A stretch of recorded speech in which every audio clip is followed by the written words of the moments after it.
যারা ককরোচ পার্টিতে জয়েন করেছো তাদের কাছে জানতে চাই, সেখানে চারখানা শর্ত আছে। তার মধ্যে দুটো শর্ত এমন আছে যে 1 নম্বর শিক্ষিত হতে হবে, 2 নম্বর অলস হতে হবে।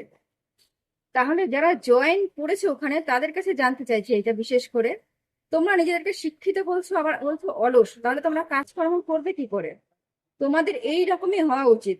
তোমরা অশিক্ষিত, তোমরা শিক্ষিত নও। তোমরা যদি শিক্ষিত হতে তাহলে নিজেদেরকে অলস বলতে না, আর নিজেদেরকে শিক্ষিত অলস প্রমাণ করে ওই পার্টিতে জয়েন হতে না। বুঝেছো? তাই আমি চাই তোমাদের জন্য কাজকর্ম না দিতে। আসলে তোমরাও তাই চাও, তোমরাও তাই চাও। তোমাদের যোগ্যতা নেই কাজকর্ম করার, যাদের যোগ্যতা আছে তারা নিজেদেরকে কখনো অলস বলবেই না। তোমরা হতে পারে যে শিক্ষিত হয়েছো কিন্তু কাজকর্ম পাচ্ছ না, কিন্তু অলসও। অলস বলেই আজ ওখানে জয়েন করেছে, কারণ ওখানে 4টে শর্তের মধ্যে একটা শর্ত অলস হতে হবে। ভাই, কাজ করবে কি করে তোমরা? তোমাদের যোগ্যতা নেই কাজ করার, তোমরা শিক্ষিত না, তোমরা হলে আসলে মূর্খ।